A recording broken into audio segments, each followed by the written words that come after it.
Olá, eu sou o Maurílio, Papai Yankee 2 Lima Hotel. Eu vou falar um pouco sobre a arquitetura dos equipamentos digital, mais especificamente o protocolo DMR, tá bom? Quais são as diferenças entre um equipamento analógico e o que realmente é digital em um equipamento DMR. Um sistema de rádio necessita basicamente de dois sinais para poder transmitir. O primeiro deles é o sinal da informação. Este sinal é o que contém o dado a ser enviado, no caso, nós radioamadores, a voz. Mas poderia ser dados de imagem, vídeo, ou arquivos, enfim. No nosso caso, o radioamador é o áudio. Este sinal é conhecido no meio das telecomunicações como banda base. A banda base está compreendida no espectro de som, ou seja, não é um sinal de rádio, portanto não pode ser transmitido diretamente. Para poder transmitir é necessário realizar o deslocamento em frequência. Esse deslocamento consiste em gerar um segundo sinal, já no espectro de rádio, no qual este sinal vai ser modulado pela banda base.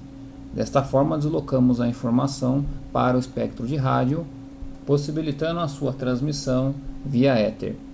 Este segundo sinal é conhecido entre nós radioamadores como o sinal de portadora e pode ser modulado tanto na sua amplitude como na sua frequência. O mais utilizado na faixa de VHF e UHF é a modulação em frequência, no qual consiste em deslocar a frequência do sinal portadora para mais ou para menos de acordo com a informação da banda base.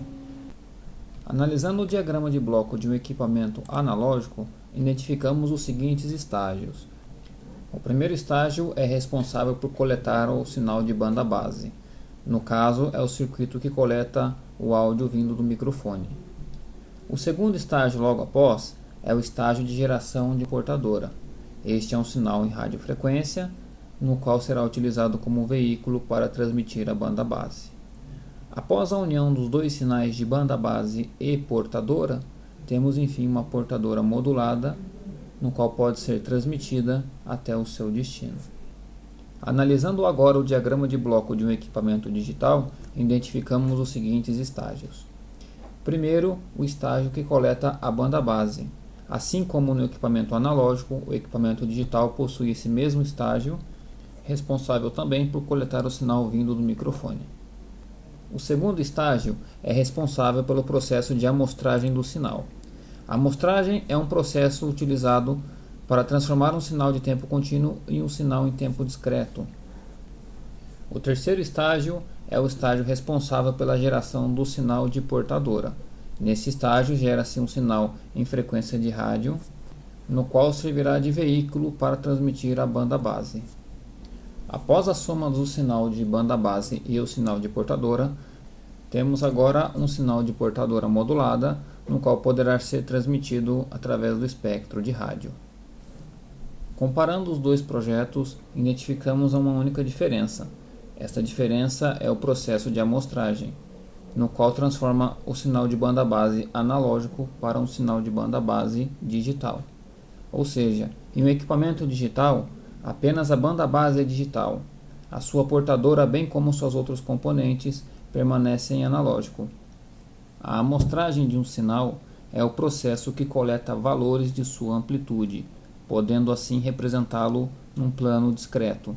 Ou seja, apenas em alguns instantes o sinal terá um valor definido, deixando de possuir uma envoltória contínua no tempo para ser representado em raias espectrais. Veja o exemplo de um sinal contínuo no tempo e após o processo de amostragem ele está representado em raias espectrais, ou seja, ele não pertence mais ao plano de tempo contínuo e sim ao plano de tempo discreto. Aqui eu vou exemplificar passo a passo como funciona o processo de amostragem de um sinal. Do lado esquerdo nós temos a envoltória de um sinal analógico, no caso aqui um ciclo completo. Esse sinal analógico possui valores em todo instante de tempo. Passando ele pelo processo de amostragem, ele passará a ter valores específicos em cada instante de tempo. Como isso funciona? O sistema coleta pontos da amplitude do sinal em determinados instantes de tempo já pré-determinado. Ou seja, Conforme a linha do tempo vai correndo, o sistema coleta pontos das respectivas amplitudes do sinal dessa envoltória para poder representá-lo em raias espectrais e não mais numa envoltória contínua. Repare que o sinal está sendo amostrado, cada ponto de amplitude começa a ter um valor de amplitude, onde temos o ponto de amplitude 1, ponto de amplitude 2, amplitude 3, amplitude 4 já é a crista, a parte mais alta da envoltória, e ele começa a decair para o ponto 3, 2 e 1.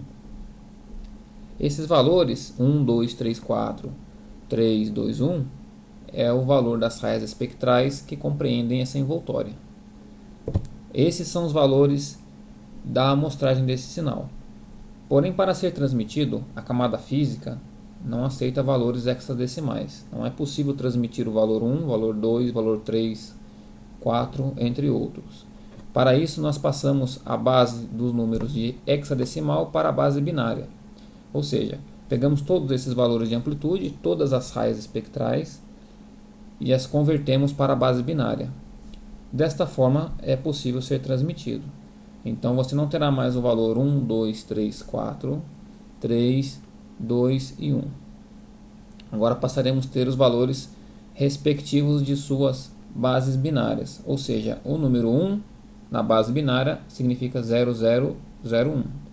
O número 2, 0010 e assim por diante. Cada valor será representado apenas em 0 e em 1. Em um equipamento convencional, a frequência da portadora é deslocada para mais ou para menos conforme a envoltória da sua banda base. Este deslocamento segue de forma contínua, existindo apenas o limite máximo e o limite mínimo do desvio de frequência. Já em um sistema digital, a portadora possui pontos definidos para o deslocamento, no qual cada ponto corresponde a um bit a ser transmitido, como por exemplo o ponto que representa o bit 0 e o ponto que representa o bit 1. Por exemplo, para se transmitir o número 3 em um sistema digital, primeiro é necessário realizar a sua conversão para a base binária. O número 3 na base binária é simbolizado pelo bit 0011, ou seja, a portadora parte do ponto central, se desloca para a posição de bit 0, retorna ao ponto central, se desloca novamente à posição de bit 0, retornando ao ponto central, agora vai ao ponto do bit 1, retorna ao ponto central e novamente ao ponto do bit 1. Totalizando 4 saltos, um para cada bit transmitido. Se compararmos o sistema convencional ao sistema digital, percebemos que no sistema convencional, para transmitir apenas um semiciclo, é necessário apenas um salto. Já no sistema digital, esse mesmo semiciclo seriam necessários 36 saltos, pois no processo de amostragem encontramos 9 raias espectrais que representam este mesmo semiciclo. Como cada raia espectral é representado por 4 bits, 4 vezes 9 é igual a 36. É válido relembrar que isto é apenas um exemplo que utilizamos para ilustrar. Outros sistemas utilizam outras taxas de amostragem que não condizem com o exemplo apresentado. Porém, quanto maior o número de saltos, maior a incidência de erro no sinal transmitido. Isto ocorre devido às interferências existentes no meio de transmissão, sejam elas ruído, espúrio, batimento, interferências em gerais. Ou seja, quanto maior o número de saltos, mais sujeito o seu sinal está a sofrer um erro, que podem confundir o bit 0 com o bit 1, resultando numa informação diferente daquela que foi transmitida. O sistema DMR utiliza uma taxa de transferência de 9.600 bits por segundo, ou seja, 9.600 saltos por segundo, se utilizado o meio convencional de transmissão. Porém, como acabamos de ver, quanto maior o número de saltos, maior a incidência de erro no sinal. Para diminuir o número de saltos, o sistema DMR utiliza a modulação 4FSK, que minimiza a incidência de erros. A modulação 4FSK consiste em deslocar a frequência da portadora em cima de 4 pontos, e não mais em 2 pontos como no sistema convencional de transmissão digital. Cada ponto no sistema 4FSK representa 2 símbolos de bit.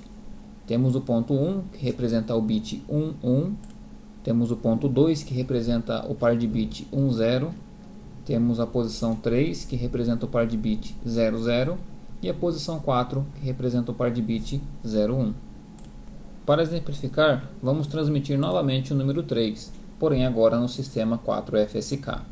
A portadora parte do ponto central e se desloca para o ponto do par de bit 00 e depois se desloca para o ponto do par de bit 11. Ou seja, transmitimos novamente o número 3, porém dando apenas 2 saltos ao invés dos 4 saltos do sistema convencional de transmissão digital. Utilizando um analisador de espectro, é possível identificar uma modulação 4FSK, no qual a portadora fica se deslocando em cima dos 4 pontos pré-determinados a fim de transmitir a sua informação em bits. O exemplo mostrado é o deslocamento da portadora de um sistema em DMR. A incidência de erro no sistema DMR é conhecida pela sigla BER, que significa Bit Error Rate. Traduzindo para o português, temos taxa de bit com erro. O BER é o algoritmo responsável por mensurar a taxa de erros encontrada em cada transmissão. Vale lembrar que, diferente da internet, o rádio transmite áudio em tempo real, não havendo possibilidade de repetir o reenvio do bit errado. Ou seja, a taxa de 9.600 bits por segundo é mantida mesmo que haja erro na informação transmitida. Ou seja, um alto índice de BER significa na perda da comunicação. Diferente de qualquer outro sistema digital, no sistema DMR é possível 2 usuários utilizarem a mesma repetidora simultaneamente, de forma que o repetidor escute os dois sem que haja interferência ou intermodulação entre eles. Mas como isso funciona? Bom, é bem simples. As repetidoras DMR possuem 2 canais digitais. Esses canais são conhecidos como slot 1 e slot 2. Esses canais são separados por uma fração pequena de tempo, no qual a repetidora fica alternando a sua recepção e sua transmissão entre o slot 1 e o slot 2. Ou seja, uma repetidora física funciona como se fosse 2 repetidoras digitais. Esta técnica é conhecida como TDMA, ou Time Division Multiplexer Access no inglês, ou acesso múltiplo por divisão de tempo, se traduzido para o português. Para que os 2 slots funcionem em harmonia, a repetidora sincroniza o tempo em que cada slot estará ativado. O padrão DMR utiliza o tempo de 30 milissegundos para cada slot. Ou seja, a repetidora permanece ouvindo 30 milissegundos o slot 1, pausa o slot 1, começa a escutar o slot 2 por mais 30 milissegundos, depois pausa o slot 2, volta ao slot 1 por mais 30 milissegundos e assim sucessivamente. Ou seja, na realidade a repetidora não escuta os 2 sinais ao mesmo tempo, e sim escuta cada sinal numa pequena fração de tempo. Essa fração que pelo padrão DMR é 30 milissegundos.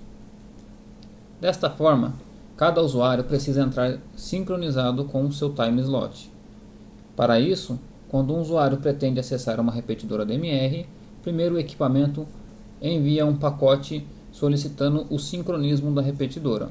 A repetidora coleta aquele usuário e checa suas configurações de slot e talk group desejado. Após ela reconhecer o usuário, ela retransmite um positivo para o equipamento, dando o início à transmissão definitiva. Mas espera aí, se meu equipamento transmite por 30 milissegundos e pausa a transmissão por mais 30 milissegundos, por que meu áudio não fica falhando como este áudio está agora? Parece que o sistema deu defeito, né? Mas não, eu chavei o áudio a cada 30 milissegundos. Mas por que minha transmissão não sai dessa forma no DMR? Eu não percebo esse chaveamento. Isto ocorre devido a um algoritmo de compressão de áudio.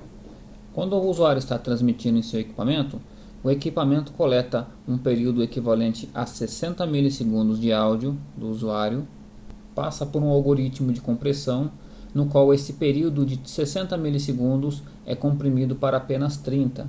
Afinal de contas, temos apenas 30 milissegundos disponível para transmitir. Desta forma, conseguimos enviar a informação em apenas 30 milissegundos. Ou seja, não há uma interrupção da informação transmitida, e sim da portadora. Bom, espero que tenha ficado claro as principais diferenças entre um sistema analógico e um sistema digital, em especial o DMR. E deixo um abraço a todos vocês aí. Obrigado pela atenção, um abraço a todos, 73 de Maurílio Papa Yankee 2, Lima Hotel.